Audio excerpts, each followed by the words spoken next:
Hello everyone, and welcome to today's free public webinar with TPC Training entitled Building a Maintenance Training Program at Your Facility. Where do you start? We're going to really walk through together today a bunch of really good facets of every good maintenance program and how to keep it strong and sustainable for years to come. Obviously, there's lots of different aspects of having a good training program, and we want to discuss a little bit of those today. My name's Ryan Smith. I'm product manager here with TPC Training, and I'm going to spend the next 30 to 40 minutes chatting with you all about some of these aspects of what makes a good, strong maintenance training program.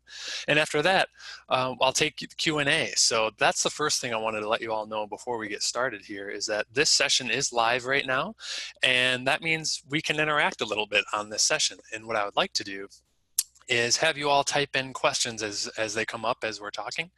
There's going to be a lot of really good discussion points, I think, during the Q&A. And so you'll see a button on your screen that says Q&A. Feel free to click on that and you can type in any question and it'll make its way to me. And then we can spend time together at the end of the session going over some of those questions and answers. I'm also going to be launching a poll here a little bit with a question that I'm going to pose to you all, and we can get some instant results on who's here in the audience.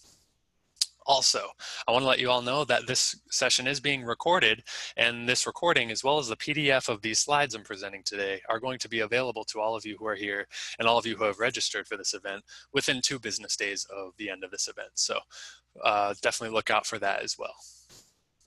So just a little bit about us at TPC Training.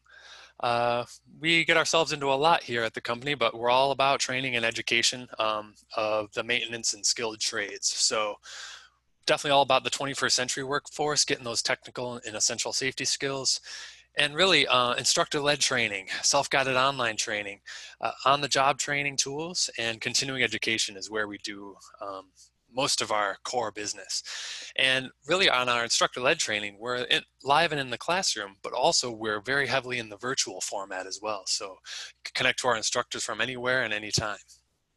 And really topic areas, again, those that the maintenance folks are really interested in are the electrical, the mechanical, plant management topics as well, safety topics, OSHA related topics, HAZWOPER, and many more.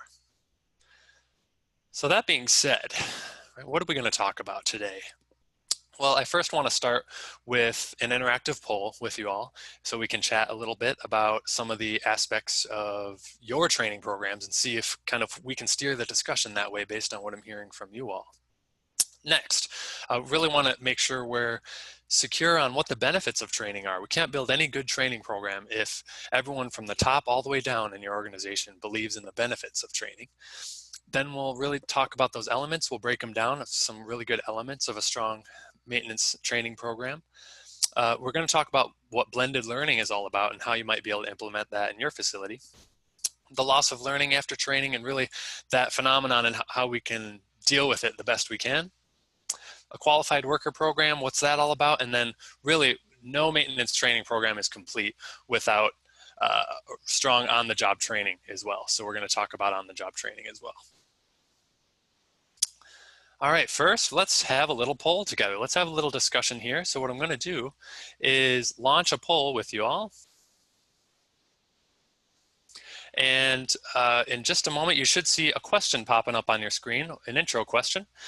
And the question I'm posing to you all is, do you have a maintenance training program in your organization that you're aware of?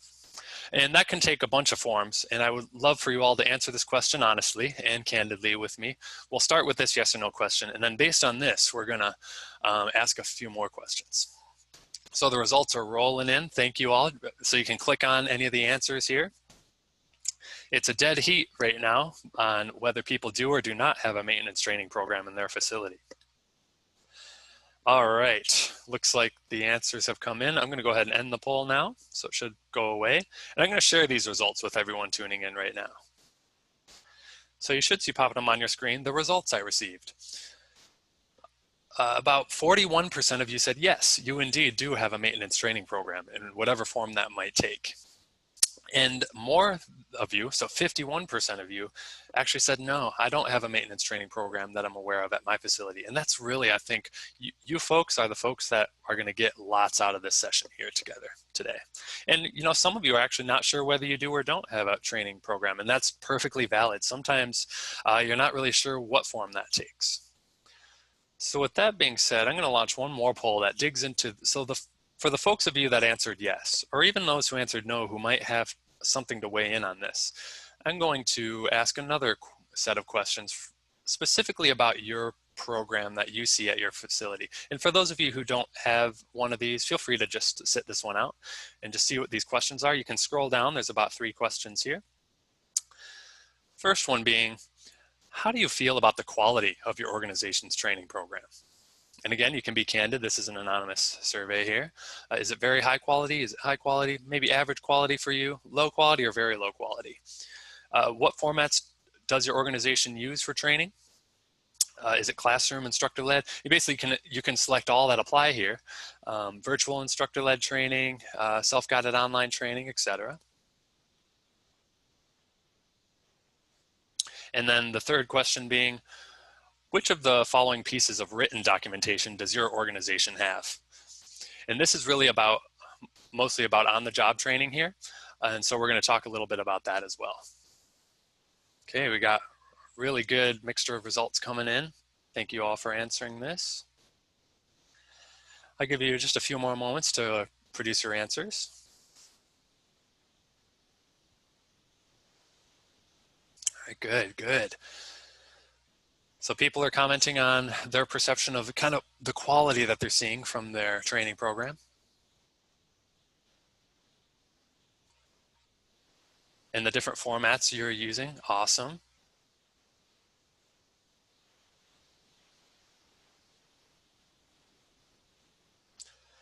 All right, just a couple more moments and we'll reveal the results of these, and we're going to talk about them a little bit. All right, looks like we got our answers in. I'm going to go ahead and end the poll. And I'm going to share the results with you. All right, so how do you feel about the quality of your organization's program? As we can imagine, the answers can be all across the board depending on where you are. And really most of you are just, it's satisfied generally, but it's average. It could be better, it could be worse. And that's a really good insight here. And we're actually seeing the second most common answer is people believe it's low quality and can probably be improved. So what are some ways we can improve this training program in our facility? We're definitely going to chat about that today.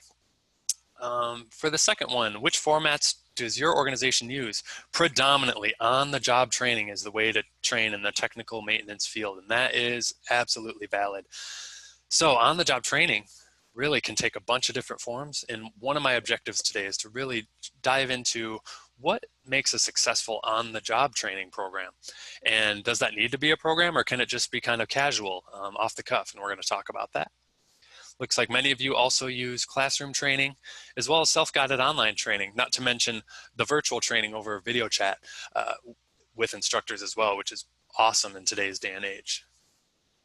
And some of you actually said none. We don't actually do any training, and that's really good to know as well. So question 3 here, which of the following pieces of written documentation? So we're going to get into kind of written documentation and why it's important for a training program. And it looks like out of the answers received, we have a good coverage of people who have safety procedures for their plant, which serves as kind of that bedrock for a good maintenance training program. Lockout, tagout procedures, shutdown and startup procedures, etc. We also got written job descriptions for roles. That's really important to get a qualification program started.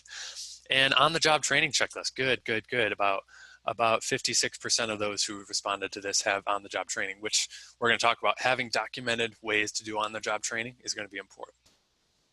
All right, good. So a good mix of availability of documentation and quality of different programs. So I'm going to stop those results. They should be heading out now.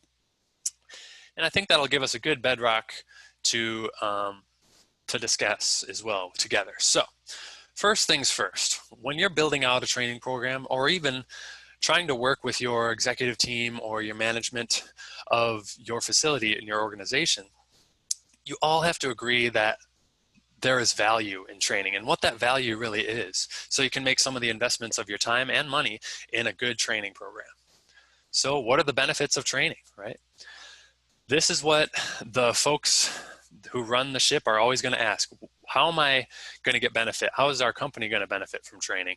And not only that, how is our company going to, you guessed it, make money off of this training?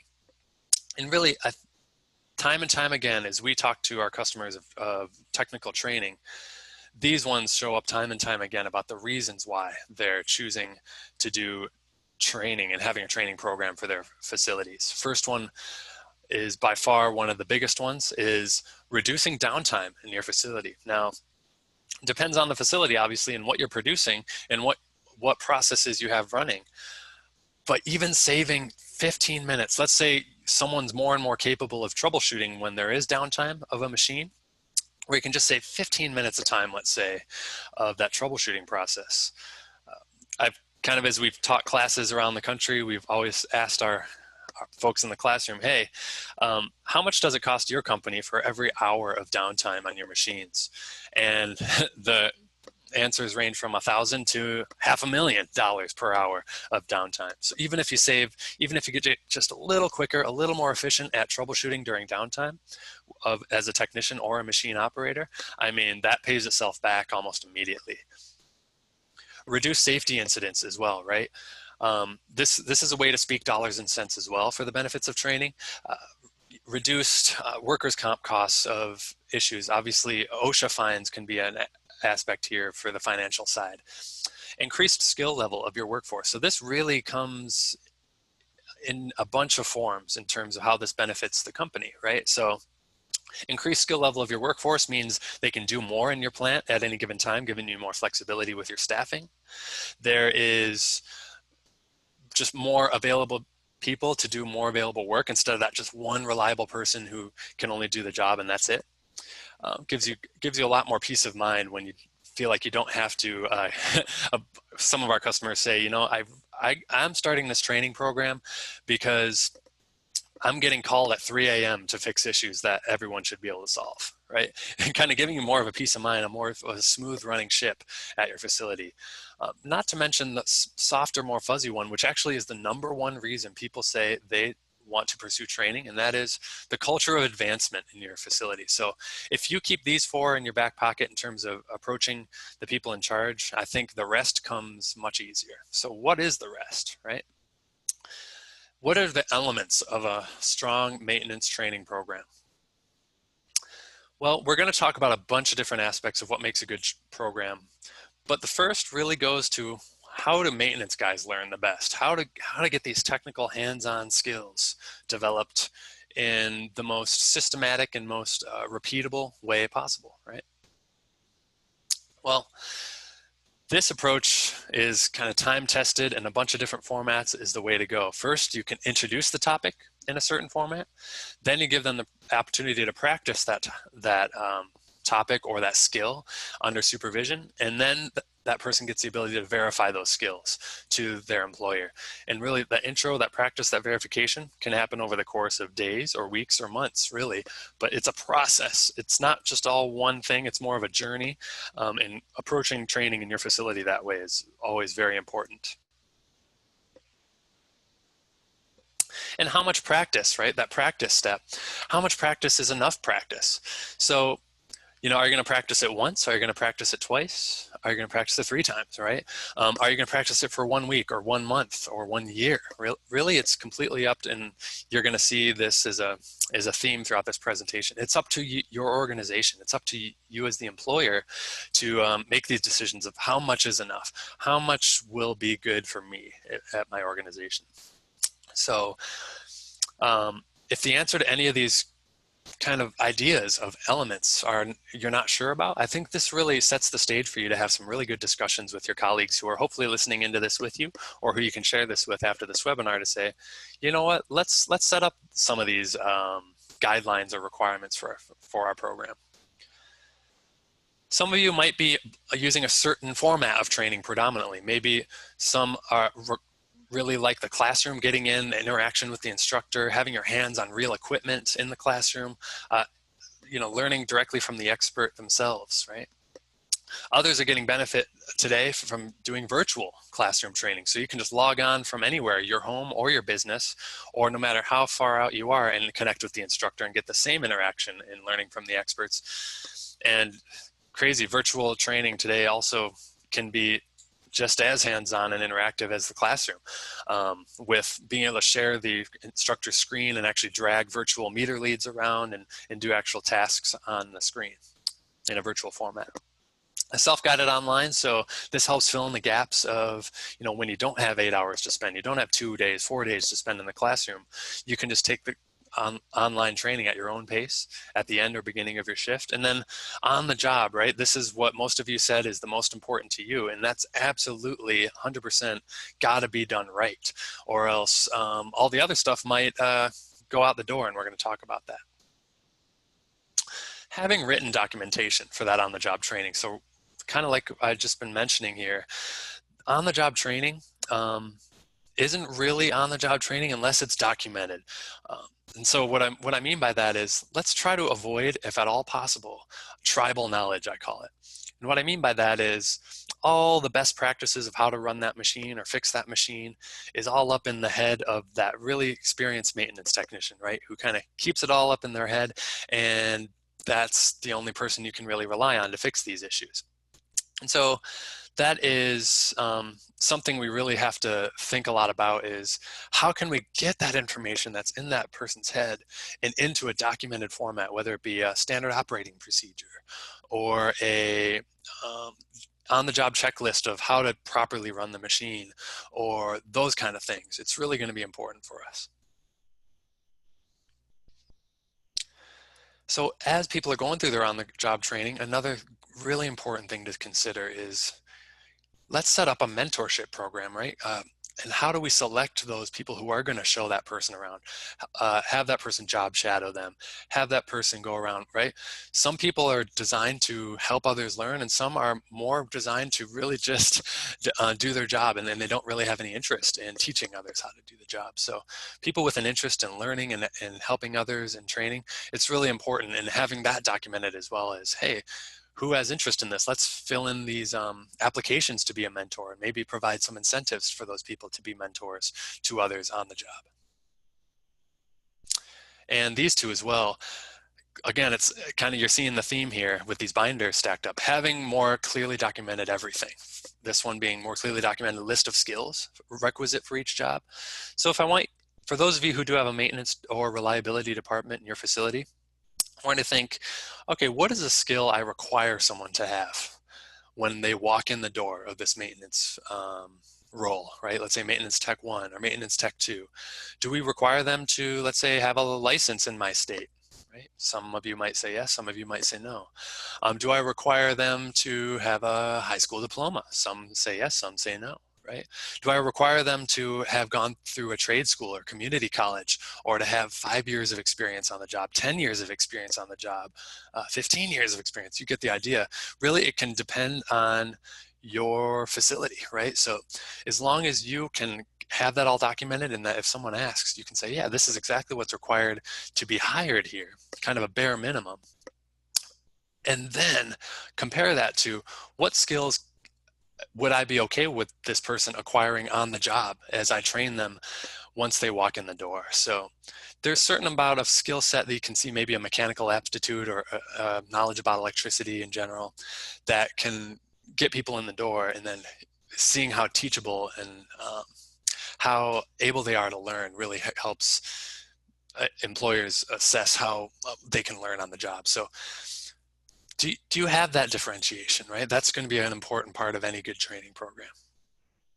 And then as the program kind of continues rolling out, the focus on the results comes next, right? So let's say people are going to the classroom, right? People, let's say you require, 2 or 3 different maintenance related classes to be taken in the classroom, and then let's say months of on-the-job training. Well, at this point, how will you know, and how can you verify skills that were required through your training program? Right?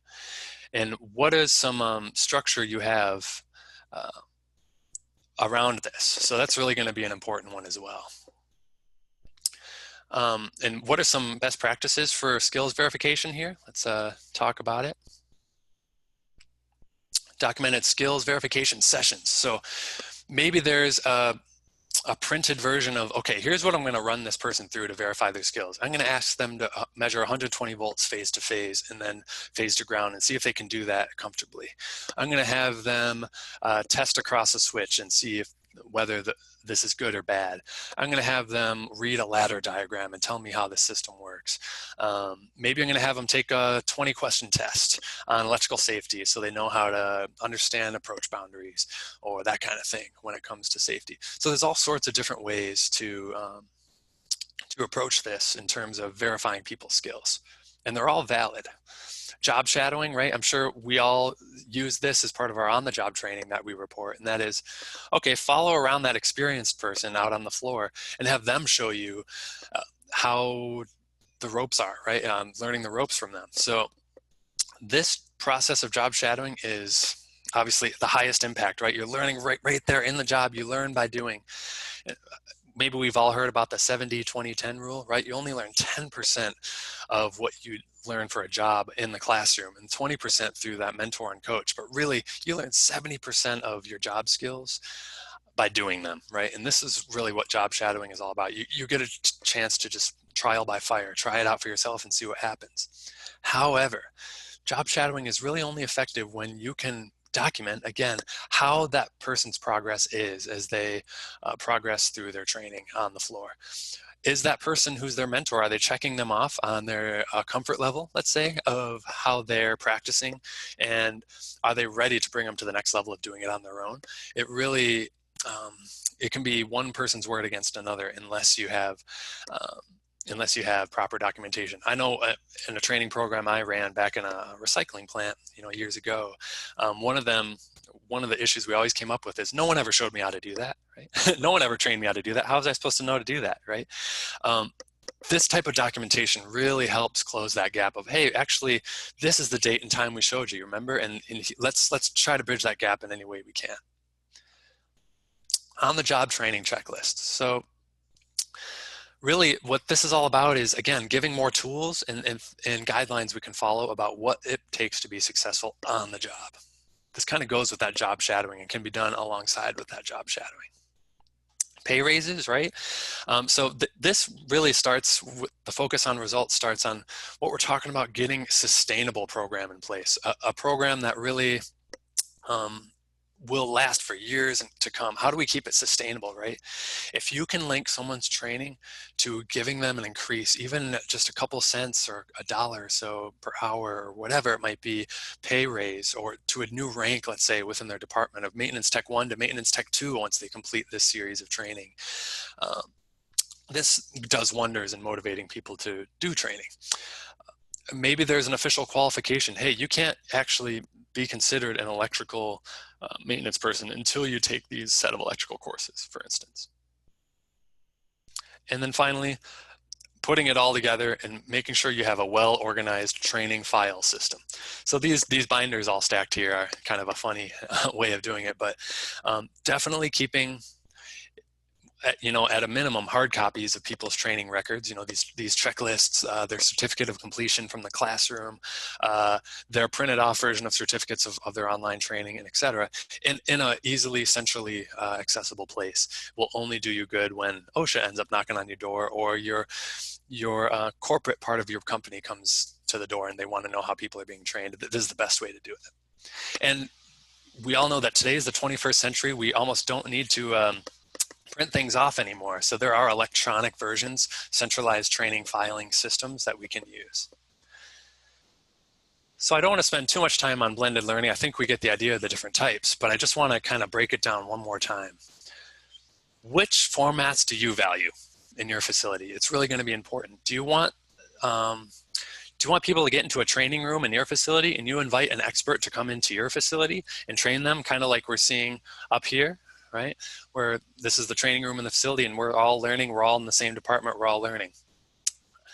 Are you going to focus on the job training only, where you're going to have that mentor and you don't know what they're going over because you're not there, but it's more intensive, it's more technical, like the maintenance people like to have. Maybe it'll be online where they have a chance at the end of their shift, because we have a high production environment where it's hard to get off for training. Maybe at the beginning and end of the shift they'll do some online training. Or again, guys, it's the 21st century and stuff's really coming out that's hitting the big time. Simulations, right? Maybe they can put on goggles like this. This is still a little futuristic, but hey, there's still ways they can interact with a computer like this guy. And let's say drag around meter leads or inspect a pump or click around an air conditioning system and see how to test it. That kind of stuff. It's all available and it's all possible in a more simulated environment in a safe way before they actually do it in the field. And the benefits of blending these types together, right? Maybe it's just classroom, maybe it's just online, but if you say, all right, we're going to take this troubleshooting essentials class on how to be a good troubleshooter in the field. And then we're going to follow that up with a troubleshooting online course to continue learning about that topic on your own. This really helps cover what we call the different learning styles. And that's really where the value of blended learning comes in. So I'm sure you're all too aware that people in your maintenance and reliability departments learn in different ways and they have different personality styles, right? Some are more social, some are more solitary and want to learn for themselves. So people who are more social learners, they thrive more in the classroom where they can interact and talk to other people and do group activities and that kind of thing. Whereas solitary learners might be more akin to doing a self-guided course and learning at their own pace and not feeling pressured by other people to be at a certain level at a certain time. Visual learners, right? People want engaging images, make sure you can throw that into your facility, but also I would say physical, right? Physical is really the heavy lean of any maintenance technician. They want their hands on something. They want a way to try something out and see what happens. If break something and then fix it again, and giving them the opportunity to get interactive with their hands sooner than better, really, is what it comes down to. But this can be done in all sorts of formats. The physical learning can be done virtually thanks to simulations and interactive activities that are available now. On-the-job training, where all the schematics and the machine components and stuff are all on this tablet, let's say, for them to learn from. And obviously, maintenance people tell me time and again, they're all visual learners. So seeing a picture of something or a video close up of how it works, this is really what it's all about. Yeah. And research shows from the last 20 years that higher completion rate of training. You get more people doing more training if it's blended, right? So that you can cover more people of more learning styles, and it decreases the amount of time it takes to cover or master a topic. Now, here's what I'm going to go into about mastery, right? This is kind of the commonly seen in this industry, and I'm sure we've all experienced it ourselves, is the forgetting curve, right? The loss of learning. So basically what we're talking about here is this high moment, this high is your knowledge level of how much information you've retained from a training session, let's say in the classroom, right? And then this drop off is the amount of that content in the classroom that you remembered after leaving the classroom, right? And you can see that it drops off dramatically. And we're all guilty of this. We're all human, right? We get a lot of information during, let's say, 16 straight hours of classroom training, and it's all really good information that helps us in our jobs. However, we can't seem to remember it even 1 day or 2 days after the class. And that's where really reinforcing that and building your program to reinforce training after the, let's say, classroom event has been over with is the best way to do it. So we call those booster events, right? You're starting to forget, and boom, a couple days after the training, you do something related to what you just learned. And then maybe a week or so or a couple days later, you do it again, and you're basically reinforcing that knowledge, and you're never allowed to forget it. And what's great about this method is that it's been proven that, see this forgetting curve, it goes down, but it doesn't go down as far the second time because it's repetition that allows people to encode that into their brains and for them to learn about this part of the job more securely and long-term, like we talked about, in a sustainable way. And here's kind of another way of looking at it. People learn, right? So we learn about the concept. Let's say, what are volts, amps, and ohms, right? And how do they interact with when electricity is in action, right? But then you got to apply that. You know, what is the blue wire and black wire and the red wire, and what should I measure when I go from one to the other, and what does voltage between those even mean, and that kind of stuff. That's all practiced on the job when people are getting into these panels and doing this job, and then reinforcing that, right, and applying that on the job and having a strong set of resources and documentation for people to always refer to and learn from on the job. Going to be huge and important. So how do we blend? I think we get the idea, but it's up to you, right? Now, this might feel overwhelming, but this is really what it comes down to. There's so many, infinitely many, in fact, ways of setting up a training program, right? You could just say, all right, we're just going to do training twice a year in the classroom, and everyone comes in and we're going to get the training. Or you can say, all right, everyone's got to take these 5 online courses by the end of the year, and you're just going to take them whenever you can, maybe at home even. It really is up to you on setting that curriculum path, but the more you blend, the more people you can help, right? Now, you might be asking yourself, well, how do I know what type of learners my people are and whether it will work better for them or not? Ask, right? It's all about asking your folks. I know it seems weird to send a survey to maintenance folks, but it doesn't have to be an official survey. It can be more, hey, we're having our shift meeting. Hey, I'm thinking of getting training for you guys. What kind of training do you think you would need? And they'll say, I don't want to, and they'll maybe say, I don't want to get in the classroom. And maybe they'll say, yeah, I want computer-based training. Others will say, I don't like using computers. And others, and then you'll get an idea of kind of the general idea for types of training. I'm sure the younger maintenance technicians are more than happy to take training on their cell phones or on a tablet, whereas maybe the older maintenance technicians are like, nah, give me in a classroom, I'd rather be in person. So it really depends, it really does. But we want to set up a path, right? Not just, okay, we're going to take this training next week and then I don't know what's happening after that, but you want to set up a real career path for folks to be knowing where this is taking them. Hey, you're on your way to becoming a senior maintenance technician. Hey, you're on your way to becoming a maintenance manager in your facility because you're starting to take training about, inventory control or whatever it might be. There's all sorts of different ways to go about this. But if you can set that path for a job title change, a certificate that they can get with that holds weight in your organization, a pay grade increase, or a job qualification, maybe you say, you know what, you're just simply not allowed to do certain jobs until you take this training. That's also a good motivator to get people more career growth. Now, I want to pose the question, do you have documented qualified worker program in your facility? In other words, do you know what it takes to get a person qualified to do a job or not? For instance, do you know what it takes in your facility or what training is required or what skills and knowledge is required to, let's say, get someone in a 480 volt cabinet in your facility, let's say switchgear? What's the requirement? Or maybe you're going to say, no, we don't have anyone in our facility do that. We just have a contractor do it. And that's acceptable too. But as long as you have that written down and you kind of know where that demarcation is, it's a good place to start. Now, you might be able to follow a curriculum path. Here's an example of this curriculum path here. This is an example of curriculum path that TPC Training puts forth for, let's say, a qualified electrical worker.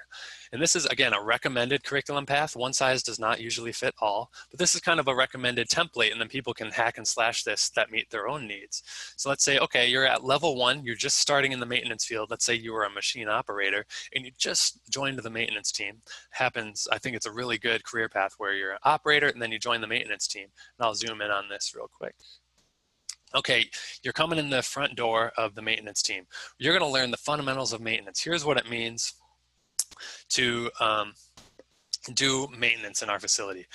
Troubleshooting essentials and fundamentals of general maintenance can be done all, let's say, in one workshop class. And then after that, maybe it'll be another year before they start getting into the electrical part of, let's say, the job. But while they're waiting and while they're learning on the job, they're going to continue taking these self-guided online courses here and kind of blend them together with the classroom for continued reinforcement and learning. Let's say they go through this path, right? They get to level 2. Let's say you give them a badge or let's say a 50-cent pay raise once they get to level 2, and then they'll do electrical stuff and they'll make it to level 3, which is more intermediate, and then they can start specializing in different electrical stuff in their career. So there's all sorts of ways to do this, and part of what we do at TPC Training is help guide our customers through a career path for their folks. And again, on-the-job training, like this Yellow Diamond shows, has to be part of that and has to be thought of very purposefully about how am I going to give these people really good quality on-the-job training and not just say, all right, the class is over, you should be able to do this on your own, good luck. Trial by fire is one of the biggest reasons, maintenance people walk out the door, right? Is that they feel like, hey, I don't know what I'm supposed to be doing. I don't feel like I'm getting any career, this isn't helping my career. So we want to allow maintenance technicians to really believe that their career and know that their career is going to be helped by pursuing training. We kind of talked about this, but a qualified worker program really is just all about documenting what authorizes workers to work on certain tasks versus other tasks. Let's say What's qualifying you to do 120 volt work versus 480 volt work? This is not a government qualification, and I saw a question pop in. Qualified versus competent, right? Are they synonyms? It's a really good point. So the term qualified actually is, what I mean by that is the NFPA 70E and also the National Electrical Code NFPA 70 definition of qualified. And that means someone, like we see here, someone with skills and knowledge and safety training about electrical equipment. And that's all they get into about what it means to be qualified. But then they say only qualified people are allowed to open cabinets. Only qualified people are allowed to set up an approach boundary. Only qualified people are allowed to do electrical troubleshooting inside those cabinets. And at that point, that's basically anything above 50 volts is where it all comes in. So how much skills is enough skills? How much knowledge is enough knowledge? And how much safety training is enough safety training? That is not anywhere in OSHA's documentation. It's all up to you as the employer on what you think and what you believe is enough skills and knowledge for your facility. And that's really all it is. It's not a government requirement. You will never see, what does it take me to be certified to do electrical work or qualified to do electrical work? It's really all up to the employer. As long as you have that documented, then you're in good shape. So the last aspect of this is really going to be on-the-job training.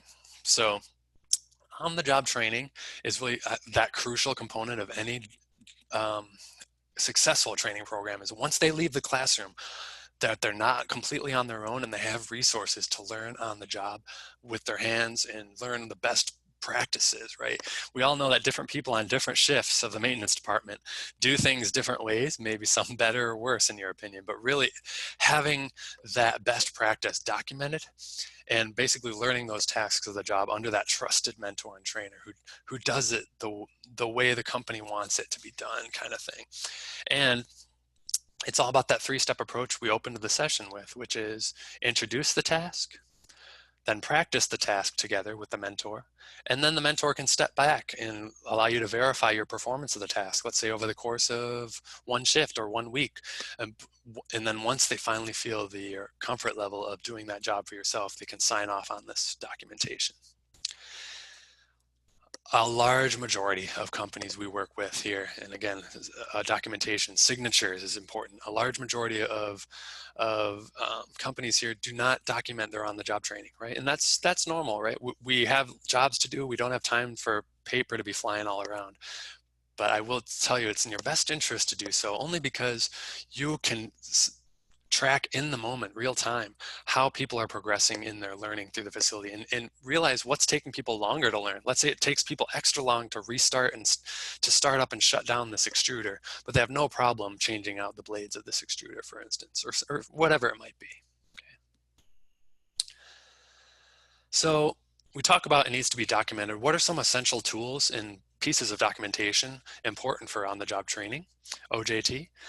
Well, I want you all to kind of reflect as this is the last thing we're going to talk about before we open up for questions. So feel free to use that question and answer button. Again, I see some people lighting up the chat line. Definitely light up the Q&A line. That's where I'm going to be going first to answer some of our questions. And I'll be able to check them off and go through them systematically for you at the end of the session.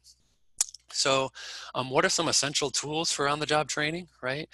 And I want you to reflect, okay, do I have these? Do I have these in good quality, let's say, at my facility? Mentor checklists, right? We talked about those. So can I practice, can I demonstrate, and can I verify my skills on the job? Let's say, okay, I know how to do a startup. I know how to do quality checks on my machine.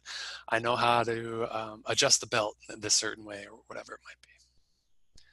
Standard operating procedures. Okay, I know I need to adjust the belt. I know I need to do startup, but here's the exact right way of doing so. Step 1, step 2, step 3, and I can follow this without any guidance over time. Without these SOPs, how do we know that the way the day shift starts the machine isn't this going to be different and maybe not as good or not as strong as the people they do it on night shift? So really, it's going to be so important. A job safety analysis. So sometimes organizations have these, sometimes they don't, and that's okay. But really, this is kind of a version of an SOP, basically the step-by-step process of doing a task, and then for each step, the risks of doing that step and ways to keep yourself protected from those risks. Okay, I'm going to pull out the blade from the system to replace it.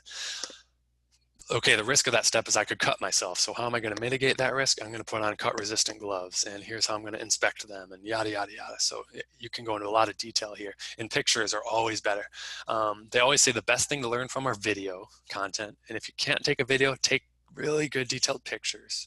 If you don't have good detailed pictures, then really detailed descriptions of what it is the best. So always consider that. The last two are process flows. So, okay, as you operate this extruder, the melted plastic product is going to come down this chute, and this pipe is going to push through this die hole here and then go through this second die hole here.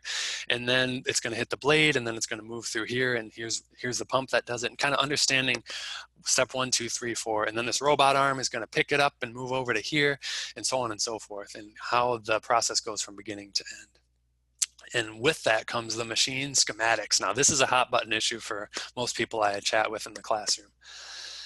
It's come and go, it really is, but I'm sure we can have a great talk about machine schematics, but in our view here at TPC Training, they are absolutely essential for any troubleshooting you might need to do. And as troubleshooting is a central role of technicians, making sure you have the up-to-date, latest schematics always available to these technicians in a central location, better yet, in today's 21st century, electronically available. So on some sort of shared drive or some sort of cloud-based server that the technicians can get to any tablet or phone or laptop and access the schematics anytime, and they're not going to worry about coffee stains or them being torn up or ripped in the corner of someone's office somewhere. They're always available, and they can understand what should be happening and when it comes to the control system and the motor starters and all the fun stuff. This is all essential for on-the-job training, right? Being able to access the schematics, the process flows, being always able to reference them and learn from them instead of learning out of people's brains. A lot of times these SOPs, think about this, the process flow, the SOP, how much of this is in people's heads right now in your facility and not documented? And where do you think you might be able to, make some improvements here? Right? All these things together, right? What does it look like in real time? Well, I'm sure many of you would agree if you've gone here, and that is a huge, chaotic filing system, right? Just gigantic filing cabinets. I know we had one that took up half a whole room at the plant I worked at before, and that is, it gets cumbersome after a while. And this is kind of to the point where SOPs, JSAs, schematics can all be made electronic, and they should be made electronic, where you can access them, and maybe even better yet, make those schematics interactive. There's ways to do that. There's tools out there that you can click on a symbol on your schematic, and it's going to bring up a picture of exactly where it's installed in your facility, for instance. There's all sorts of ways to help techs on the job do their job better. SOPs, right? It can be on a SharePoint page, right, where as soon as that SOP is updated, you don't have to worry about getting it out to different people. It's all on this SharePoint. So as long as people have access to the SharePoint, they're going to get the latest version of the SOP. So there's all sorts of great ways to do this. So I think that's where I'm going to stop for the day. We got some time for questions and answers. I wanted to make sure to stop before the top of the hour so we can have a discussion together. So again, this might be bringing up a bunch of questions, and I hope it does, because that's really what this webinar is for, is really to see if there's some specific actions you might want to consider taking that can get you to that next level of building a maintenance training program in your facility. Feel free to call us. I mean, we're experts in the business of building training programs with folks all across the country. So let us weigh in. Call me up, right? You'll be able to contact me if you call this phone number, and we can talk about it. Really, it's up to you. We got a whole team here. Now, I'm just kind of stalling a bit to let you guys have a chance to answer or ask some questions. And I got a couple coming in. And so some folks have some questions about documentation, right? So are we referring to course materials? That's a really good point. Is let's say the workbook of a course that you took, that you filled out, or a reference guide or study guide that you took during a course, is that considered documentation for training? And absolutely, the well-designed workbooks, the well-designed reference guides, you can actually take with you, put on your cart for your maintenance folks, and they can always pull it up. Like, for instance, the electrical reference guides should have, how to calculate ohms from volts, or what wires you should choose when when you're testing 120 volts versus 208, like some of these quick reference, visual references. What wire size should I choose if I have this size of horsepower motor? That kind of stuff can easily be referenced if you have good reference material, for sure, from the classroom. And kind of more along the lines of standard operating procedures, right? Some of you are asking whether these slides will be made available afterwards, and absolutely. So all of you who are here, as well as anyone who has registered for this webinar today, will be getting a PDF of these slides that they can download off of our website within about 2 business days of this class, as well as the webinar recording. So you all can listen to this back, maybe get some of your colleagues that you think should be hearing this as well, and get them into a room and watch it back and see if you all can chat about what we're talking about here. Has TPC embraced the current climate, referencing virtual training due to the COVID situation, and how will it be implemented for more technical training courses? That's an excellent question. Thank you for that.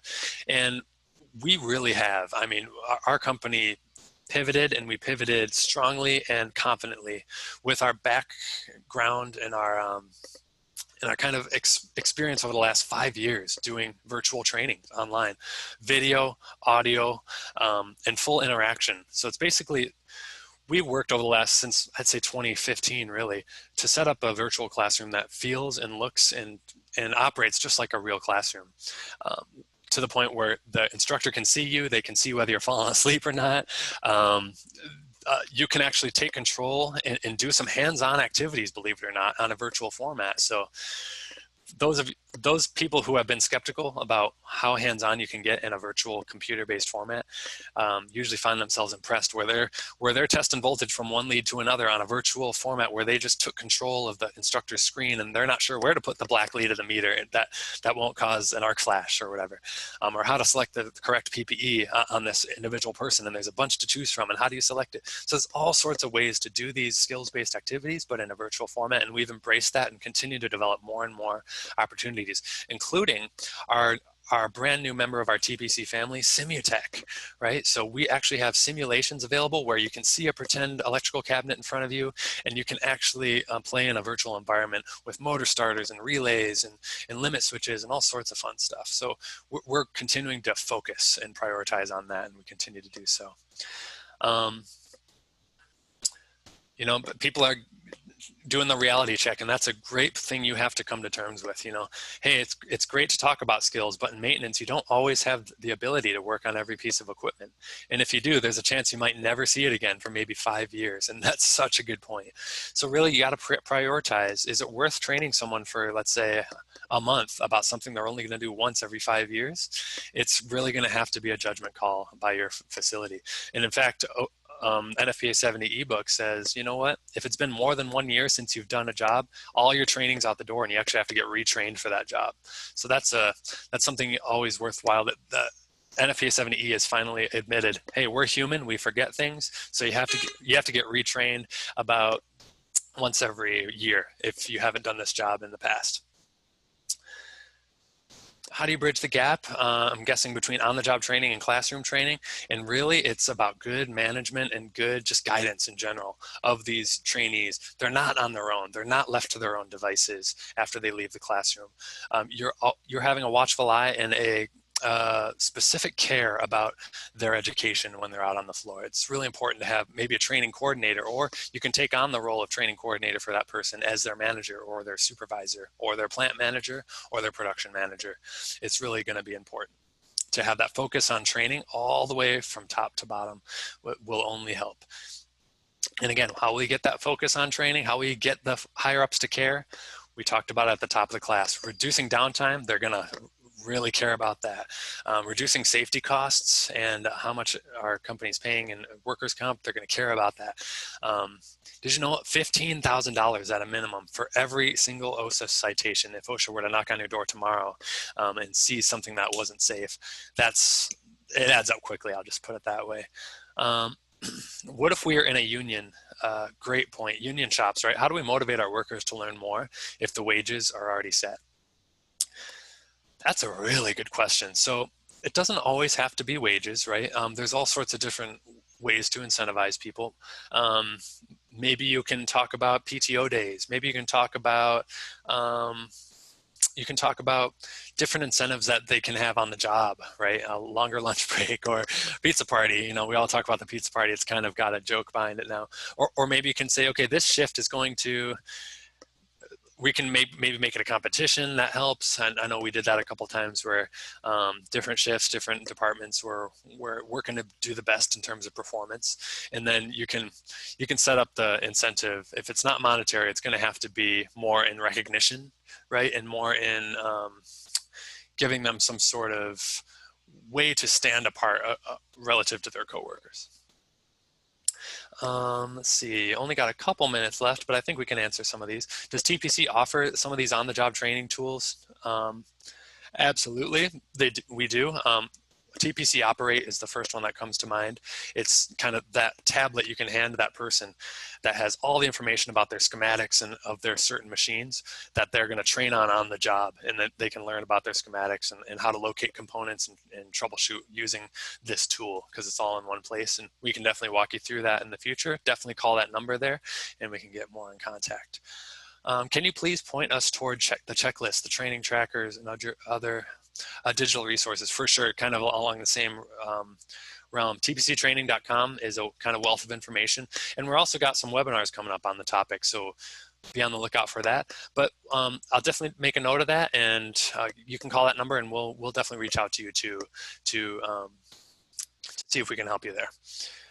Is it possible to get a copy? Yes, we're getting copies of this, and I think we're almost through the list of questions. Let me see, we're about 2/3 the way through. Let's see. This one's kind of open-ended, and maybe you might find yourself in the same boat as this person. So I really thank you for this question. And that is, for a group that doesn't really have any training like this in place at all, where would you recommend we start, right? Should we start with on-the-job training? Should we start with mentorship? Something else, right? Man, that's a good question. You know, I would start in a formal scenario, because I think it's the easiest for people to digest. In terms of, okay, we're gonna sit in this classroom for a little bit, and I know it's hard to get people in a production-heavy environment to go to a class, but let's say that we're gonna you can start it with a small amount of time. It don't have to be an 8-hour full-day class. It can be a half-hour session, and let's say about best practices for safety, or how to properly wash your hands. I know we did a lot of hand hygiene in my food production plant, or, you know, some of these more general safety topics. Get them started, get people into these sessions, and see how the staff reacts. Are they getting involved? Is whoever teaching who's ever teaching the topic, are they engaging enough? Are people finding it boring and not worth their while? Do they feel like they learned something? Really kind of getting that pulse after these, let's say, hour sessions. The key I would give you is, and something we learn to deal with in the training industry, is you won't be able to do this first blast of training in one session. I'm sure you have multiple shifts, multiple departments, maybe swinging between Group A and Group B throughout the week. And at that point, for me anyway, at facilities, we ran training programs. We had to do 6 different sessions to cover everyone, right? 1 for days and 1 for nights on swing shift A, 1 for days and 1 for nights on swing shift B, and then the shipping department and the maintenance department of each shift. So really it ends up adding up quickly, but you have to be dedicated to dedicating that time and carving out that time, and giving training at all hours of the day to meet both day and night shift. Okay, it's got to be that commitment. Die maintenance. Yes, machine shop maintenance and die maintenance is part of what we offer more on the self-guided instructor, self-guided training side, for sure. It's kind of a mixture between mechanical and electrical there, but mostly mechanical. Yep. Someone's weighing in here. They're only maintenance technician in their whole facility, and they have to work on 277 volts. And I want you to ask, for the folks asking this question, how do you know you're qualified to work on 277 volts? I don't mean to confront you on that, but I also want you to feel very secure that, oh, I am qualified because, right? And if you ever find yourself saying, I'm qualified because I believe I'm qualified, that's unfortunately not going to be enough standing to go on. I want you to know you're qualified because your employer has something written down that says, I, so-and-so, I'm qualified to work on 277 volts, and here's why. I took, X years of training. I have X years of experience. I have a maintenance certification of some sort. It depends on the employer, and you want to make sure you know why and how you got qualified to do 277, and whether you're qualified to work on 480, right? Or whether you're qualified to work on 600 volt equipment, or whether you're qualified to work above 1,000 volts. Where does it end, right? Where's the drawing line, and is it written down? Always important. Great question on on-the-job training. Again, this is what most of you said is what you're doing as part of your training program. What do you think is the minimum time for on-the-job training? Should it be 1 month of on-the-job training, 2 months, 3 months? And like before, a test maybe? You should do it and then have a test, or just being put out on their own? Well, kind of as we talked about earlier, putting folks out on their own to kind of fend for themselves is never a great idea, only because who knows what path they're going to take to learn about this machine and whether they're going to do it the right way, right? So I think pairing them with someone you can trust as their mentor, and check in with that mentor and that trainee as long as possible, as well as how long it should take. It really depends on the process, right? Let's say for a tabletop extruder machine that is the size of a desk or a small table, maybe you can train on that in the course of a couple weeks or less. Whereas you have, and what we had was football field size machines in some of these facilities where there's conveying systems and grinders and boiler hot water loops, as well as hydraulic and pneumatic systems you got to understand, and all sorts of fancy PLC operated equipment, and high voltage, low voltage, 3-phase, single phase, DC, AC, all the gambit. At that point, there's probably more training that needs to be done. And so I would recommend, for those of you asking how long it's going to take, I want you to see if you can write out, right? Just write on an Excel spreadsheet or a Word document and just type out all the tasks you think it takes to successfully do that job that you're doing on the job training for. They need to be able to start the machine. They need to be able to change out X, Y, and Z components. They need to be able to test X voltage, and they need to be able to read schematics. They need to be yada, yada, yada. And you just go on and see how long that list becomes, and that starts giving you an idea of, okay, how long will it take them to learn this thing? Then you ask your operators, you ask your experienced technicians to feed into this documented document that you're creating. Do we provide training in Spanish? Interestingly, you should ask that, because we actually have a webinar, a public free webinar next Thursday. That is August 20th in Spanish, all about the new NFPA 70E electrical arc flash standard. So for any of your colleagues who are Spanish speaking, who want to kind of get the latest on arc flash and electrical safety for their jobs, feel free to send them our way. We can help get them registered for that free webinar next week at 3 p.m. Central Time, which is 2 p.m., 1 p.m. in Pacific Time, and 4 p.m. on the East Coast. And then there's plenty more throughout the rest of the year too. And based on the interest of that Spanish session, we want to continue. It's one of our number one requests from our customers, is to continue developing Spanish language content for sure. Training for technicians who work on heavy duty buses. Interesting. So TPC training right now, our content is focused on permanently installed equipment that is like a panel board that's in a facility, or 3-phase motors and electrical equipment that are installed permanently inside of a facility. However, for on-the-job training tools, let's say someone's standing in front of that bus and they need to know how the hydraulic lift works on that mobile equipment, we do have we've gotten into that industry of mobile equipment. For us, it's more of the Caterpillar brand mobile equipment that have a bunch of hydraulic stuff going on them. We have tablet-based on-the-job training tools that we've developed for mobile equipment. So on the job side, yes. On the classroom side, not so much. Do you have training to advance mechanical skills? Yep, absolutely. So we have what we call series of our self-guided classes, and then we have just different offerings in the classroom. So on self-guided, we have a whole 300 level series for mechanical and a whole 200 level series of courses, 10 hours each, for electrical, ranging from troubleshooting, how to use a meter, how to understand three-phase motors and how to troubleshoot them. And then on the mechanical side, pumps, how to understand pump curves, how to understand and lubricate bearings, and how to tension belts and all that fun stuff. So you really can dive into the library and take just as much detail as you need to train your folks. And then on the classroom side, yeah, we have pump and pump repair and maintenance 2-day courses. We have electrical troubleshooting and advanced now electrical troubleshooting as of 2 years ago courses as well. So there's a lot to play around with there. Feel free to get in touch with us for more information on that. And again, I only have just one more moment here. I'll ask one more question, and that is testing, right? So what are some testing options? There's a lot of different testing options out there. You can go with local testing agencies, community colleges offer some good testing programs. TPC Training has some testing programs. The most popular one is for electrical arc flash safety. That, let's say, if your company believes that testing is the way to go, we'll help provide a standardized 50-question test for those to verify their knowledge in electrical safety. But there's a whole kind of test mentality. Some people don't like taking tests. Some people do like taking tests. Some people prefer they be on the job kind of verifications of skills. It really depends on you, but there are a lot of options you have there. So with that, I don't want to take any more of your time. I want to be respectful of your 1 hour together. So thank you for being here, and feel free to get in touch with us if you have more questions, and I hope you all have a great day. Thank you.